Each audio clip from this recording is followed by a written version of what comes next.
حبوه وصوتوا له، فأكيد الجيش السيموري ناطر لقائنا اليوم مع النجم سيمور جلال. أهلا وسهلا فيك. أهلا بك أستاذ بلال الورد. حبيبي نورتنا عن جد. تسلم لي يا غالي. أول شيء كنت محضر لك هيك مصطلحات أنا بقولها لما أنت بتغني. الله يخرب بيته شو عم يعمل كيف ما صلى عليك، يعني موهبة جدا رائعة. بعدك عم تحصد أصداء نجاح البرنامج حتى لو ما أخذت اللقب لليوم. شوف بالنسبة إلي يعني اللقب هو أكيد يعني شيء حلو، بس اللقب مو معناها أنه خلص ما عندك ناس يحبوك، لا، هي أهم شيء عندي محبة الناس، فأحلى من اللقب بعد. ما شاء الله عليك، ما شاء الله عليك. طبعا حضرنا لك اليوم مجموعة من الأسئلة أنا وحتى المشاهدين وجمهورك اللي بيحبوك، فتحية لهم أكيد. لكن خبرنا كيف كانت تجربة ذا فويس؟ يعني تجربة ذا فويس بالنسبة لي هي من التجارب الصعبة، لأنه ذا فويس أصلا برنامج مو سهل، يعني برنامج يعتمد على موهبة تكون موهبة صحيحة وسليمة. ماكو مثلا انه بس هاوي ويجي على البرنامج، لا، لازم تكون عندك خلفية موسيقية او فنان تكون معروف ببلدك، يعني تريد تنعرف من خلال البرنامج الى كل الوطن العربي، وهي بالنسبة للبرامج كلها يعني. فتجربة ذا فويس صعبة لي من ناحية انه انا كنت معروف بالعراق، عندي اغاني وكليبات، فانه صعبة انه لما تريد تروح على برنامج وحتى الناس تشوفك يعني وتعرفك، الوطن العربي قصدي يعني، صعبة انه تخاف انه لا تغلط او تصير شغلة، حتى الناس هذول لا تخيب ظنهم، الجمهور اللي تعرفهم ببلدك يعني، فكانت صعبة بالنسبة من هالناحية. أكيد. طيب خلينا تحياتنا أكيد لكل جمهورنا في العراق اللي عم يشوفنا بكثرة. طيب خبرني تجربتك مع صابر الرباعي كيف كانت؟ أكيد يعني أنت اخترت صابر لأنه نعم. دايما كانوا بيشبهوك لصابر بأدائك؟ يعني أستاذ صابر فنان كبير، وأنا أعتبره هو أصلا موسيقار، يعني هو مو بس مطرب، هو موسيقار طبعا. كبير، عنده يعني موهبة تلحين، عنده يعني يعزف آلات يعني مثل الكمان والعود، فهو مو بس يعني مطرب. طبعا تجربتي مع أستاذ صابر جدا رائعة، تعلمت من عنده أشياء كثير حلوة، وتعلمت من عنده شلون أكون على المسرح يعني مسيطر على الأغنية، بحيث أقدر أوصل الأغنية بأحلى إحساس للناس بشكل السليم. فتعلمت هاي الأشياء من عند الحلوة يعني، أكيد يعني. حلو كتير. طيب الناس طلبت حتى أعطوني قائمة كبيرة من الأغاني اللي لازم تغني لنا ليها اليوم. هاش شي خلصها. بشو راح تبتدي لنا؟ يا وطن يسعد صباحك. طيب اوكي. لا راح نسمع لك شيء ثاني. سمعني شيء ثاني. لا سمع لك. توني هيك بيحب يفاجئني على الهواء.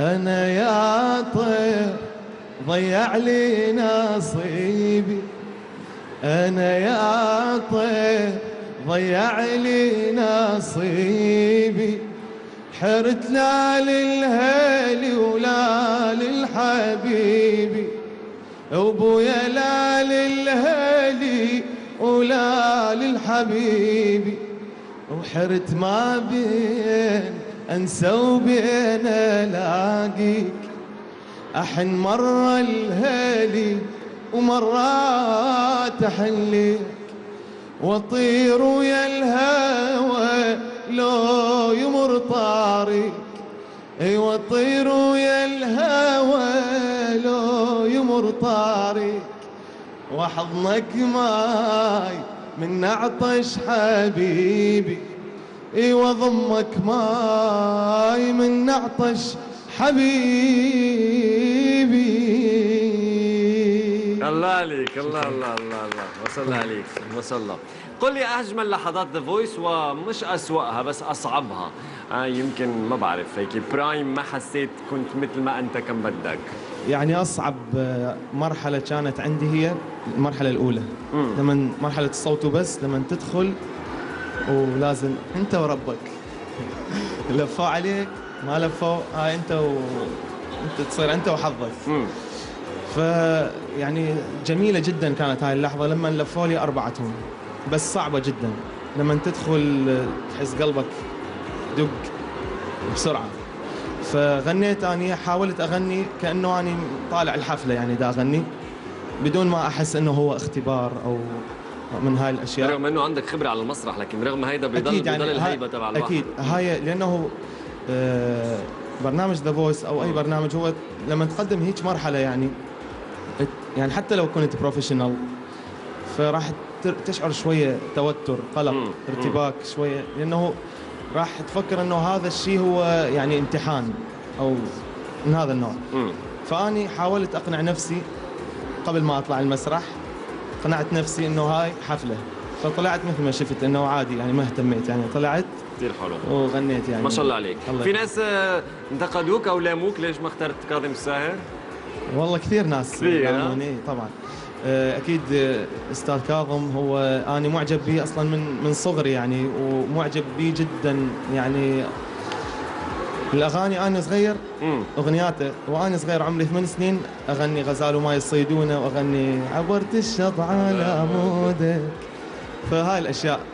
فاستاذ كاظم يعني انا احبه جدا، بس تعرفون السبب انا وضحت يعني لاكثر من مره يعني، وضحت السبب انا مو بس انه لانه اخترت صابر الرباعي استعباطا، لا انا اخترت صابر الرباعي عن محبه، لازم تعرفون هالموضوع. اكيد من حبي الاستاذ صابر الرباعي اختاريته، هاي السبب. والسبب الثاني انه العراقيين كان اشتراكهم كثير هالسنه يعني، مشتركين عراقيين، فما يعني ما قدرت اروح مع استاذ كاظم. انا دخلت في مرحله كانوا بفريق استاذ كاظم تقريبا 5 عراقيين، من ضمنهم كان ستار ايضا موجود اكيد. فما قدرت يعني انه اروح اتنافس، نكون منافسه عراقيه مع بعض يعني، مو حلوه يعني. المهم وصلت للنهائيات، وهيدا كان اهم شيء. الشباب والصبايا عم يطلبوا نسمع تركي. ايه فيا ريت تسمعنا شيء. نسمع لكم. Yıllardır bir özlemdi, yanıktırdı bağrımda. Yıllardır bir özlemdi, yanıktırdı bağrımda. Tabrımı bir kesmişken, onu gördüm karşımda. Mavi mavi besmavi, gözlerim olçuk mavi. Bir gördüm aşık oldum, şu gelen ki beni yari. Mavi mavi besmavi, gözlerim olçuk mavi. Bir gördüm aşık oldum, şu gelen ki bin yari. الله عليك، الله الله الله، ما شاء الله عليك، ما شاء الله. طبعا بيحس الواحد اذا كان واحد عنده خبره فنيه، ثقافه موسيقيه عاليه، بتعزف الات، فهيدا كمان يمكن اضاف لك سيمون.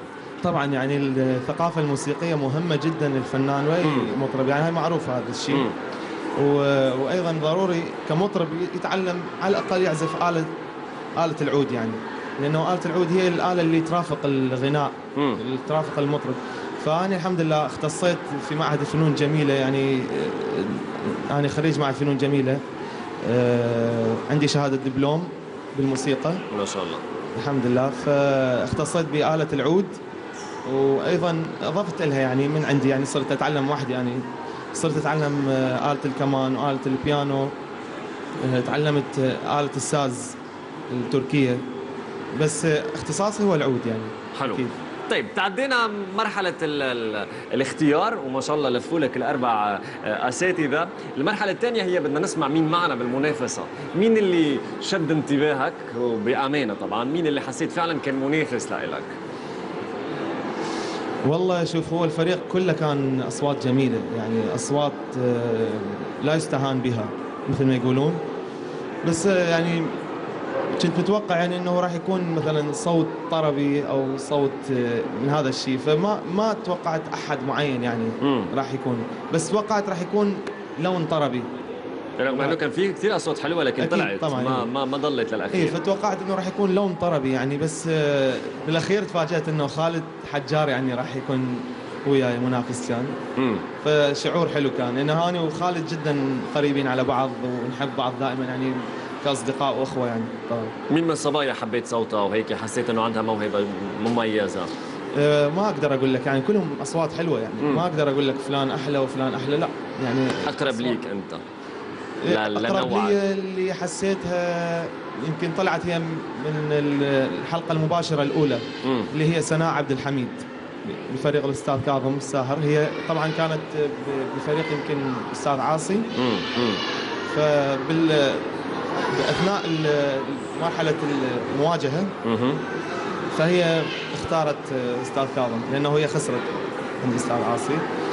بس من الاصوات اللي حبيتها جدا، صوت طربي جميل دافي يدخل القلب يعني. حلو. سيمور، بعد ما خلص البرنامج رجعت عند اهلك؟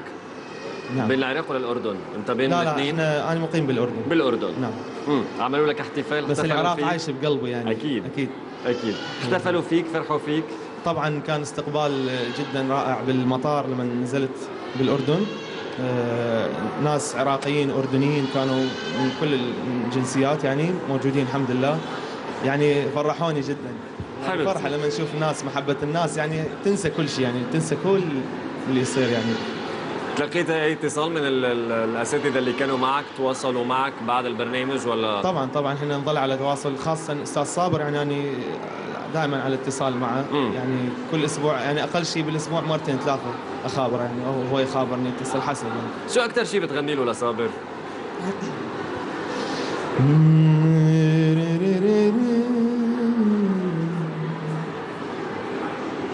وين اللي كانوا عز الحبايب راحوا خانوا قلبي اللي دايب. وين اللي كانوا عز الحبايب راحوا خانوا قلبي اللي دايب. بكوا عيوني الكانوا عيوني صدقت ظنوني دنيا عجايب. منهم يا ناري منك يا ناري لا خد بتاري. منهم يا ناري لا خد بتاري. بكي عيونه لو شعري شايب عز الحبايب. الله عليك. هو طبعا مش للفويس بس، حتى لبرامج الهواة التانيين احيانا الاساتذه لازم يتعلموا من الطلبه الغناء. طيب لهالدرجه ما قلنا مش بالفويس بس انه في برامج يعني كثير يعني كثير برامج اظل اتعلم يعني اظل اتعلم الى اخر يوم بحياتي، حتى من الطفل اتعلم صراحه. سيمور، شو راسم لخطك الفني؟ حاب هلا تنضم لشركه انتاج؟ عم تدرس كيف الخطوه الجايه بعد ما تقدمت لك هلا ساحه جماهيريه وصرت معروف؟ يعني انا هسه بحاله مثل ما يقولون تشويش. ما تعرف وين يعني تريد مكان صح يعني، عرفت شلون؟ لازم اشوف يعني شركه انتاج تكون بحيث تدعمني بقوه، تدعمني يعني تدعمني تكون بظهرك مساند يعني قوي. فحاليا انا بصدد انه دا اشوف الاختيار الصح وين يكون بالنسبه للاغاني او بالنسبه لشركه انتاج او بتحس انه وقتكم الان صعب؟ بتحس انه وقتكم اصعب؟ لانه نحن بنعرف انه احنا بزمن مش زمن الموهبه، في ناس كثير عندهم موهبه وقاعدين ببيوتهم. شوف، هو النجاح سهل يعني. انا الحمد لله يعني وصولي للحلقه الاخيره برنامج ذا فويس يعني اعتبرها يعني نجاح باهر بالنسبه لي طبعا. بس محافظه على النجاح هي اصعب. صح. يعني تريد تحافظ على نجاحك لازم تبذل جهد مضاعف حتى تقدر توازي النجاح الاول اللي قدمته. بس يا رب ان شاء الله احنا نتمنى لك كل التوفيق والنجاح. شوف، في عنا جولات حنروح لانه صرت مطلوب. كل الناس امتى حيزور المغرب، امتى حيزور الكويت، امتى حيزور فمطلوب ما شاء الله في كل الدول العربيه. الحمد لله، هاي يعني اكيد هاي نعمه من الله هاي المحبة يعني مو بسهولة يعني تجي، يعني هاي المحبة يعني تجي يعني شلون أقول لك، يعني واحد بالفطرة تجي، يعني إذا أكيد. أنت محبوب يحبوك الناس، إذا أنت ما محبوب كل واحد هو وحظه يعني، عرفت شلون؟ وأكيد أنا راح أحاول أزور كل الدول العربية بحيث ما أخلي ما أريد أكون بعيد عنهم يعني. راح أحاول أزورهم كلهم وأسوي حفلات في كل دولة عربية إن شاء الله. طيب، آخر أسئلة هي أسئلة الجيش السيموري. هل سألنا سيمور إذا بيحب مرتبط، شو الوضع؟ يعني وقال ما تذكروه بالزواج شو عشان هالأسئلة؟ عشان ما تعلق براسه الفكرة. يعني أسئلة محرجة. يعني هو مو حب، يعني أكو يعني حب بس بين يعني، اوكي، مو حب يعني لحد الآن يعني في شلون مشروع أقول لك؟ حب. يعني مشروع حب يعني قوي. اوكي. أي. طيب، بس عم يسألوك مو كثير يعني، ما بدي اقول لك انا حتى ليه يزعلون السيموريات. سيموريات زايدة. طيب، عم يسألوك كمان الجديد، إذا سمعت شيء، إذا في أغنية هيك نعم. ممكن تقدمها سينجل بالفترة اللي جاية أو لا؟ والله دا احاول هسه اختار اغنيه قويه تكون، ما اعرف اذا كانت سلو او سريعه. انا اهم شيء عندي اغنيه تكون يعني جميله، الها كلام او معاني رائعه تكون لازم، لحن يكون قوي. فهذا الشيء دا احاول انه اوصل له بالبدايه. يعني ما بيهمني اذا اغنيه سريعه او اغنيه تكون يعني مثلا هذا او سلو، فاهم شيء تكون اغنيه تعمل جو بالوطن العربي. حلو. ان شاء الله. شو فينا نختم اليوم؟ شو شو تحب بتسمعنا؟ انت؟ أنا كل شيء بسمعه منك أنا فوق السحاب اليوم. يلا راح اسمع لك موال لبناني اوكي. بس للصبايا على مود لا يزعلون. ايه لازم. وكانوا طالبين كمان وهرن وهرن. طيب اوكي. وهران وهران. ايه، قول الموال اللبناني وبنختم بوهرن وهرن. اوف اوف اوف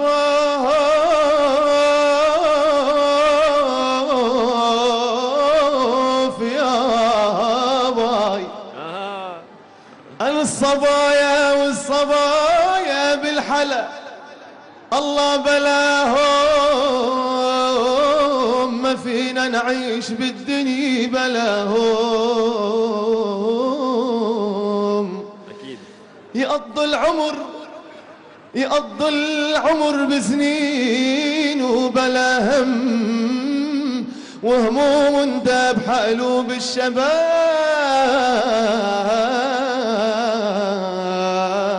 الله.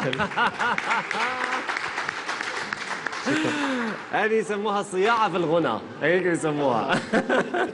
ما شاء الله عليك سيمور. طيب، وهرن وهرن عشان ما يزعلوا جمهورنا في شمال افريقيا. طبعا من الاغاني اللي جدا احبها هي اغنيه جزائريه، واحب التنويع بالالوان يعني مثل ما شفتوا بالبرنامج، فيعجبني الاشكال الغريبه بالغناء يعني، فحفظت مقطع منها. وهران وهران ورحت خسارة جور منك ناس اشطاروا يا وهران، ورحت خسارة جور منك ناس اشطارة، قعدوا في الغربة حيارة والغربة صعيبة وغدارة، قعدوا في الغربة حيارة والغربة صعيبة وغدارة.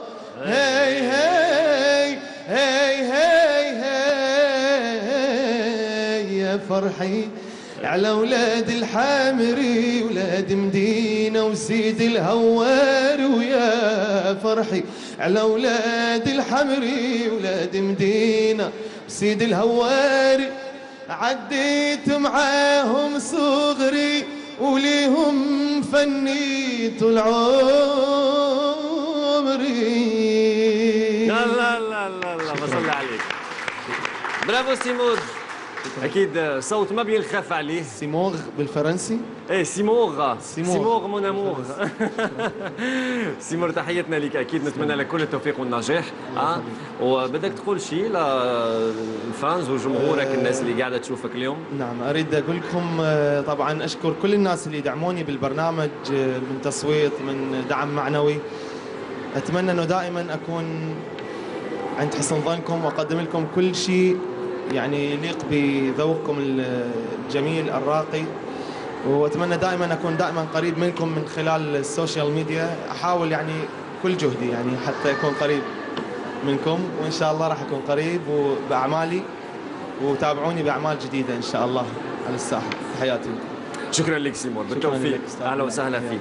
مكملين معكم ببيروت.